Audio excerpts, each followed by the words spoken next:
Welcome to Ebony Brown Chats. My name is Ebony. While you are here, remember, take what you need and leave what you don't. Listen, today I'm so excited because we are talking about, let me say this. I am talking to the dreamers, the people that are out there chasing goals, the people that are out there working hard. Like, I really pray that this word encourages you because I understand that when we're on this journey, it seems so much bigger than us. And though it's exciting, though it's what we love, though it's our passion, it's hard and it's challenging, and it comes with things that we don't want to do sometimes or don't know how to do, but it's all a part of the journey.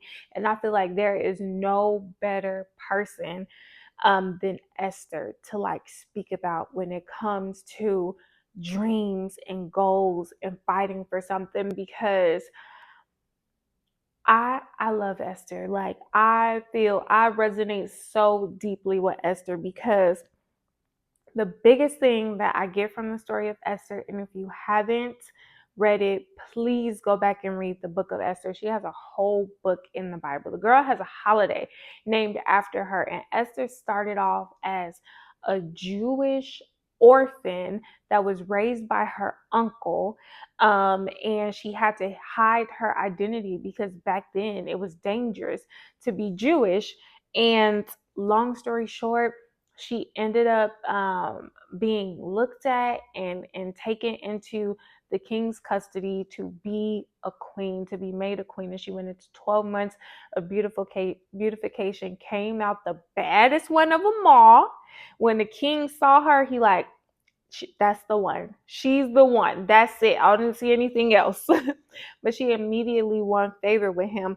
And I always think about that story with Esther because I think about, man, she was an orphan that had to hide who she was. She went her whole life hiding her identity, now also hiding the part of her that she did know about. But then there was another part of her that she was completely disconnected to because she was an orphan, right? And so then she became a queen.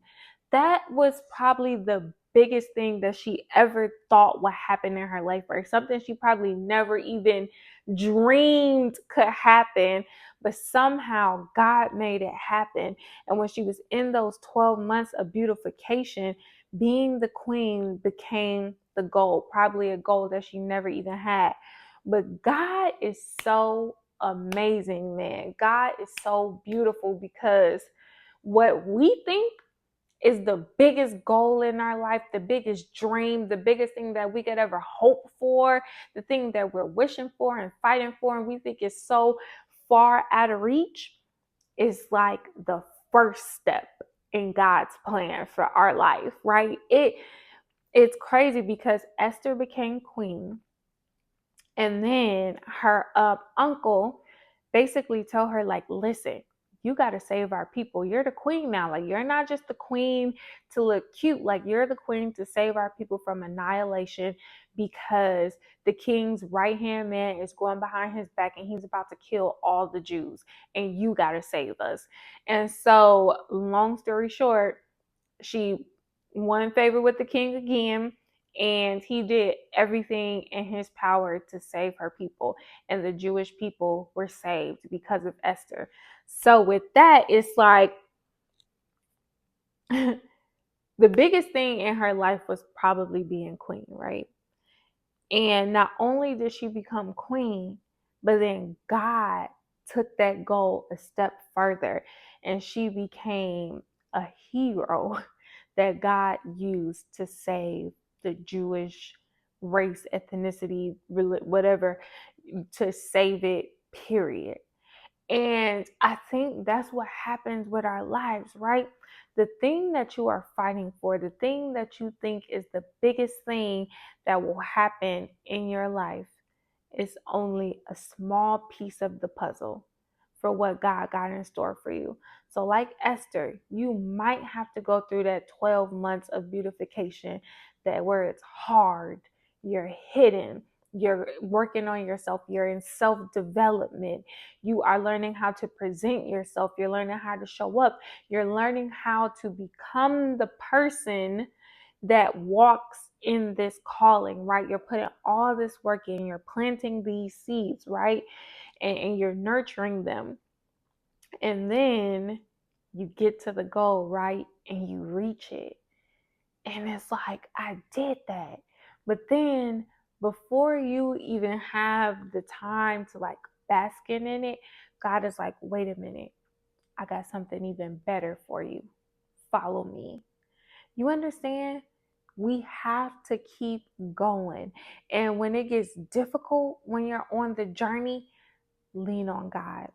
Lean on the people around you. If you can't lean on the people around you, because sometimes you're separated, right? Because sometimes when you're fighting this goal for this dream, the people around you don't agree with the decisions that you're making and the things that you're doing because you're dreaming, right? Most people live in reality. And that's not horrible, right? Because that's the way we're designed to be. And people have bills to pay and images to uphold and all these things, right? But when you're dreaming, sometimes you do got to turn those people off. Sometimes you may not get it. I remember when God first started like really isolating me to build a relationship with him, he chopped off all of my friends. Like all of my friends, I had two friends left. Two friends. And he just chopped off all of my friends. I was home all the time. I had nothing to do, nowhere to go. All I did was read my Bible and go to church. Like, so all I did, read my Bible, go to church, work, and be a mom. And everybody around me was like, Ebony's depressed. Like, you're depressed and you're too young not to be dating. You should be outside. You need to go out, go buy you a cute outfit, go to the bar, have drinks. Wait, you don't drink. Why aren't you drinking? What's the matter? Like all these things. And I didn't have a explanation. Like all I could say was, I'm not depressed. I'm not depressed. Nothing's wrong with me. But I couldn't tell them what was happening because I didn't even know what was happening. I had no idea. I just knew that I just knew my life was changing, but I didn't know for what. I didn't know in what way, but I knew with the way it was happening, I knew it was nothing but God, and I couldn't fight against it. Like it was so strong. It's like a current of water pushing you down the stream. Like I couldn't fight against it. It was just taking me. Like it was just taking me. And I feel like my family was trying to like catch me. Like you're changing too fast, like we don't understand, we don't get it, we want you to be okay. And that's the thing, when people around us are doing this, they're not trying to hurt us. They don't want us to be miserable or just like hate your dreams or think you're a failure. It's just that they want to protect you. And today, dreaming is not the most secure place to be, right? For the entrepreneurs, it's like, no, you can't start a business. You can't quit your job. Are you crazy? You think you're going to quit your job and start a business? That's uncertain. No, but you know that God called you to start that business and quit that job. You know it. You know it. And then you're afraid, right? You're afraid because you don't know what's next. God only give us these, well, if he give us anything at all, but he give us this little snippet like, I need you to do this now. But you be like, wait, God, when I do it, like, what's gonna happen? Like, if I quit my job, God, like, how am I gonna pay my bills? Like, what am I gonna do? You know what I'm saying?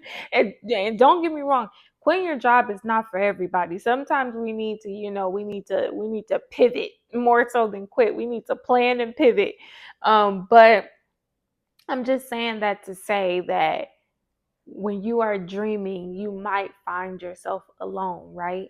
But don't be discouraged. Okay, don't lose hope. God is with us, and we must keep going, because like Esther, right, what we think is the biggest goal, dream, accomplishment of our life, right, is only the beginning for what God got in store. He's going to take us so much further. And I think when you open your heart to more, to bigger, God says, oh, I can use that. I can use that. This is exactly what I need. Let me pour this into them so I can achieve my purpose through them, because they're willing to do the work. They're ready. So don't let them down. Keep going. Keep going. You may let people down, but don't let God down. Keep going and don't stop. And you got this. I promise you, you got this. And I pray that this message truly encourages you. And I pray that